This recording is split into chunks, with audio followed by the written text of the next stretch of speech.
Assalamualaikum warahmatullahi wabarakatuh. Baik, kita sekarang akan bahas bioetanol ya. Setelah sebelumnya kita bahas tentang biogas, jadi ini tugas berikutnya adalah membuat bioetanol.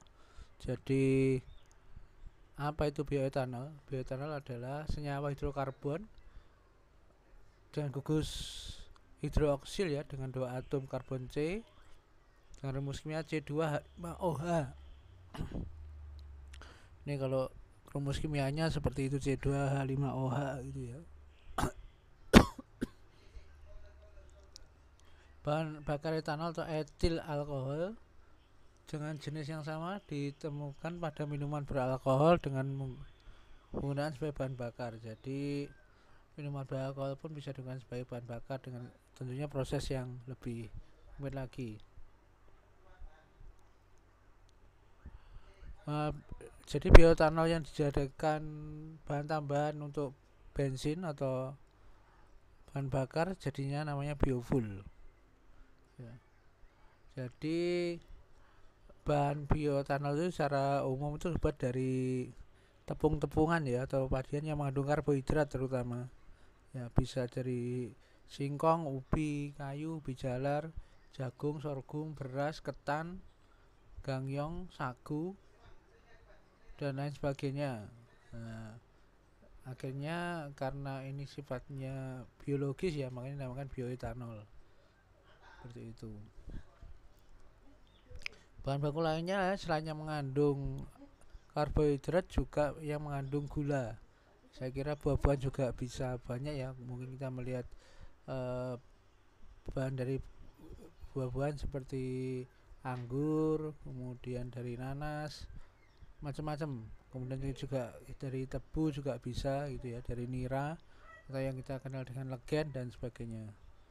Saya kira buah-buahan semuanya insya Allah bisa ya, karena mengandung gula. Saya kira bisa jadi bahan bioetanol itu ya. Kegunaan etanol, jadi selalu digunakan untuk industri ya, dan turunannya. Nah, kalau mungkin kemarin itu langka pada waktu awal pandemi, desinfektan langka, jadi kita bisa membuat bioetanol sendiri ya, dari mungkin dari singkong atau dari es tebu atau air tebu, atau mungkin ada juga yang membuat dari perasan air beras itu difermentasi jadi alkohol. Nah, itu bisa dijadikan dari desinfektan atau hand sanitizer ya. Kemudian juga sebagai bahan untuk industri farmasi ya, obat-obatan, kosmetika, dan lain sebagainya. Dan juga untuk sebagai bahan bakar campuran untuk bahan bakar kendaraan bermotor. Jadi nanti Anda bisa membuat desinfektan secara mandiri jika itu langka, atau mungkin juga sebagai bahan bakar. Mungkin yang kita kenal itu, kita tahu spiritus, yaitu yang bahan bakarnya etanol seperti itu. Seperti barang yang lain ya, etanol juga mempunyai kualitas atau grade ya. Ada KW-KW-nya juga. Nah, ini grade-nya ada tiga ya, dibagi tiga. Ini ada kadar alkohol yang 90 sampai 92% digunakan untuk industri ya biasanya. Terus kemudian kadar alkohol 95 sampai 96 biasanya untuk laboratorium atau farmasi. Nah, kemudian yang hampir mendekati 100%, 99,6 sampai 99,8% ini yang digunakan untuk bahan bakar, juga dinamakan full grade etanol, yaitu grade-grade-nya etanol. Jadi yang biasanya kita buat itu sebelum diproses lanjut itu tahapannya mungkin sampai yang 95% ya, atau mungkin kita beli alkohol di apotek itu kan 90%. Nah, kadarnya seperti itu, yaitu untuk desinfektan dan sebagainya seperti itu. Nah, proses kimianya seperti ini ya. Jadi dari enzim pati ya, CH2C6H5 itu diubah ke glukosa, jadi diubah ke bentuk gula dulu, baru ditambahkan lagi, akhirnya difermentasi menjadi etanol. Nah, ini yang digunakan. Jadi kalau misalkan kayak kita padi tidak ada, kita bisa menggunakan gula sebenarnya. Jadi gula langsung dikasih ragi nanti akan terfermentasi menjadi etanol. Atau mungkin jus juga gitu, langsung dikasih gula, atau jus yang sudah mengandung gula dikasih ragi nanti akan terfermentasi menjadi etanol kayak gitu. Nah, proses pembuatan ya ini mulai dari bahan baku ya, tadi bahan bakunya macam-macam, bisa dari singkong, bisa dari jagung, bisa dari air beras, bisa jadi apa, sari tebu, sari buah, jus buah dan sebagainya. Jadi kalau dari singkong atau dari beras itu ditumbuk dulu ya, sama seperti mungkin ini mau menjelang lebaran, mungkin di rumah ada yang buat tape ya, itu dari ketan. Kemudian ada buat madu mongso itu ya dari ketan, mestinya prosesnya itu difermentasi dulu menjadi tape, kemudian baru diolah menjadi bahan turunannya. Nah itu airnya yang biasanya kita minum, yang bisa kita minum itu ya, jadi enak memang kan, seperti legen atau air tape itu kan manis ya, itu proses, salah satu proses dari pembuatan bioetanol melalui tahapan seperti itu. Jadi kalau singkong ditumbuk dulu terus dimasak, nah, itu namanya proses likuifaksi ya berikutnya, dan sakarifikasi. Jadi likuifaksi itu mengubah ya tadi yang singkong kita tumbuk-tumbuk, kita masak dulu ya, digodok dulu, sama dengan proses kita membuat tape ya. Sebenarnya orang, mungkin teman-teman yang dari daerah timur, Jember, Bondowoso itu sudah terbiasa dengan tape. Jadi mesti singkongnya dimasak dulu, baru dikasih ragi, terus diproses anaerob. Ini juga sama, jadi ditumbuk dulu ya, dihancurkan dulu, kemudian dimasak kurang lebih suhu 90 derajat, kemudian akan menjadi seperti bubur itu ya. Nah, kemudian lama-lama dengan ada enzim alfa amilase akan mengubah struktur tepungnya menjadi gula kompleks dextrin. Makanya ada juga sekarang namanya gukong ya, gula singkong, gukong. Nah itu melalui proses ini jadi gula dari singkong kayak gitu. Jadi untuk mungkin ada keluarga yang mengidap diabetes dan sebagainya, itu bisa pakai gula gukong itu, nah, seperti itu. Nah setelah itu likuifaksi ya, kemudian mengalami proses likuifaksi, yaitu bubur tadi ubah menjadi cair seperti sup. Sama kalau kita membuat tape, kalau terlalu lama itu kan nanti akan timbul air ya di sekitarnya, mencair. Nah, itu yang biasanya kita minum. Kalau dari ketan itu saya juga seneng ya, dari namanya es badek gitu ya, dari ketan hitam. Nah itu ya kalau masih 1 hari dari itu masih bagus ya, tapi kalau terlalu lama itu ya alkoholnya terlalu tinggi sehingga sudah tidak baik lagi kayak gitu. Kemudian setelah proses likuifikasi, kita proses ke sakarifikasi. Jadi mecah gula kompleks jadi gula sederhana. Jadi didinginkan sampai suhu optimum enzim anaerob bekerja ya, mungkin sampai suhu kamar ya. Terus pH-nya juga diatur secara optimum ya, mungkin sekitar tujuan ya, jadi netral, pH netral, tidak basa atau tidak terlalu asam ya, biar tidak rusak. Kemudian dari situ akhirnya akan selesai ya proses pengubahan menjadi gula sederhana. Nah, jadi itu harus ada penambahan amilase, enzim amilase ya, dan mengatur pH-nya hingga jadi tepat. Atau ini bisa secara alami ya kalau tidak salah ini ya. Kalau secara rumahan tidak ada penambahan, jadi mungkin secara industri butuh seperti itu. Kalau secara rumahan sudah cukup alami ya. Dan berikutnya adalah melalui proses fermentasi ya. Jadi fermentasi ini yang salah satu proses yang penting karena tidak boleh dicampur dengan udara, jadi harus ditutup rapat ya, biar tidak tercampur dengan bakteri lain atau jamur yang mungkin masuk yang akhirnya merusak proses fermentasi tersebut ya. Nanti yang dihasilkan dari gula stevia tadi, proses karawisata tadi menjadi gula stevia fruktosa ya, kadar gulanya 5-12%. Kemudian dicampur dengan ragi untuk mempercepat proses fermentasinya itu ya.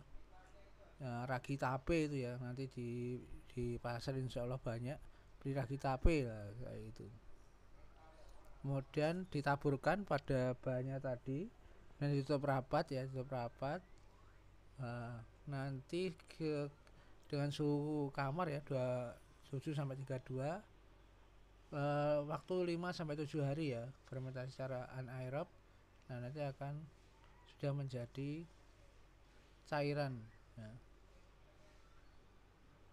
Cairan alkohol dan CO2 itu yang dihasilkan. Nah, itu ya. Jadi kalau kita buat tape, nanti kalau lama-lama pasti akan ada cairannya, yaitu yang dipakai sebagai etanol. Nah, ini karena sudah ditumbuk tadi, jadi hasilnya lebih banyak, lebih mudah mencair daripada yang masih utuhan, yaitu. Hasil dari fermentasi ini kadar alkoholnya baru 7-10%.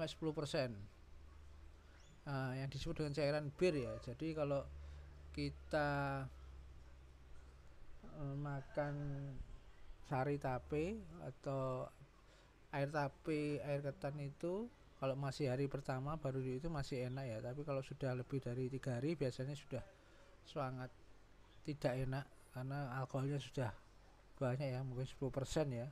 Nah, itu yang sudah, dan itu pun mematikan dari raginya itu sendiri. Jadi istilahnya mungkin raginya mabuk ya. Ya kalau orang mungkin minum beralkohol yang tabungannya alkoholnya besar ya mabuk juga. Sama dengan ragi, akhirnya mabuk bisa mati kayak itu. Jadi tidak bekerja lagi seperti itu.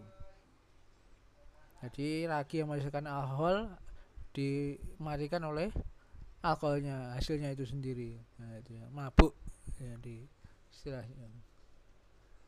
Itu kemudian berikutnya adalah proses distilasi. Nah, ini yang proses yang penting untuk pemurnian alkohol ya, distilasi ya. Jadi alkohol yang dihabiskan dari proses fermentasi itu tadi kita uapkan dengan suhu 78 derajat ya. Ini tidak boleh lebih, tidak lebih dari itu karena nanti di dalamnya ada cairan lain, air dan sebagainya itu ya. Jadi kalau nanti lebih dari itu bisa airnya yang menguap. Jadi akhirnya tidak murni lagi alkoholnya. Nah, masih ada kandungan airnya. Nah, ini penerapan ilmu pengaturan kalian yang di sini ini gimana mengatur suhu itu tetap di sekitaran 78 derajat. Jadi set pointnya 78 derajat, gimana ngatur perapiannya supaya suhu tetap di sekitaran 78 derajat Celcius. Nah, ini kalian bisa belajar sistem pengaturnya, dilihat lagi gimana set pointnya.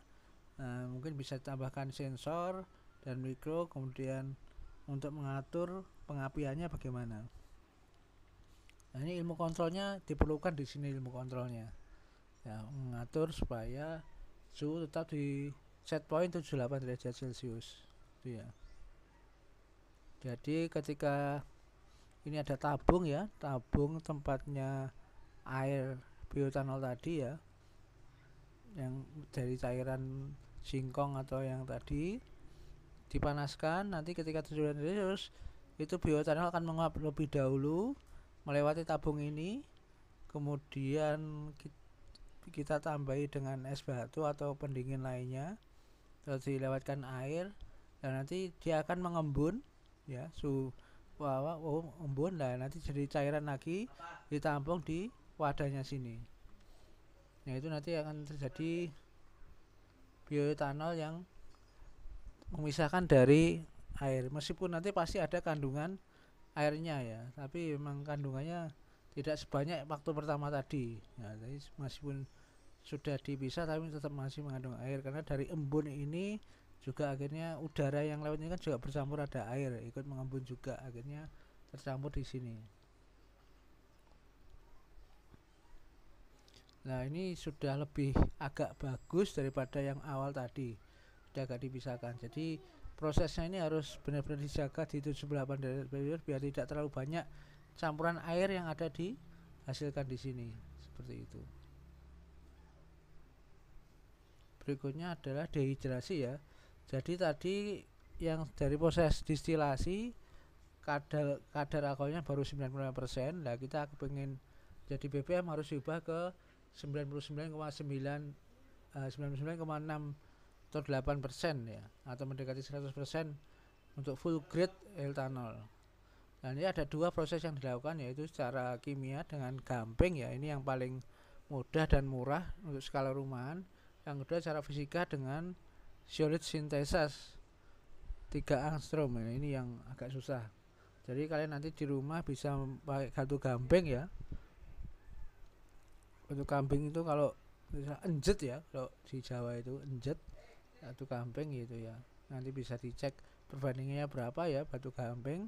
Jadi yang hasilkan dari distilasi tadi dicampur dengan batu gamping yang sudah ditumbuk ya, dicampur, ditunggu kurang lebih 24 jam, baru kemudian besoknya distilasi lagi. Jadi yang bukan etanol akan diserap oleh batu gamping, yang etanol murni itu yang akan disalurkan sebagai full grade etanol ya. Jadi proses nanti bisa lebih detail di YouTube ada, silahkan dicari kayak gitu ya untuk proses dehidrasinya ini. Nah itu yang dihasilkan dari dehidrasi ini nanti yang kadar alkoholnya mendekati 100% yang bisa digunakan sebagai bahan bakar. Nah nanti itu yang akan dicoba ya sebagai bahan bakar ya. Pertama kita taruh pada tempat dulu, besi atau cawan. Nah kita pakai api, nyalakan ya, kayak spiritus itu kalau dikasih api kan langsung nyala kayak gitu. Nah seperti itu nyobanya, jadi skala kecil saja kayak gitu itu ya. Jadi kalau itu sudah berhasil, bisa dicoba dicampur dengan bensin atau pertalite untuk kendaraan bermotor kayak gitu. Itu saya kira penjelasan dari bioetanol. Kemudian untuk UTS-nya adalah membuat bioetanol ya. Jadi mulai dikerjakan minggu sekarang karena butuh proses yang lama juga. Jadi nanti pada waktu UTS sudah terkumpul hasilnya, yaitu berupa video YouTube ya, waktu membuat wajah harus kelihatan, dan laporan tulis tangan diupload di Google Classroom juga. Itu ya, nanti terus tiap minggu sambil menunggu UTS progres seperti biogas kemarin. Jadi ditunjukkan progresnya seperti apa. Jadi kalau ini tidak seperti biogas mungkin agak tidak terlalu menggembung itu ya tempatnya. Kalau ini etanol nanti ditandai berhasilnya itu pasti mengeras tempat gasnya bioetanol itu, tempat rakit apinya itu.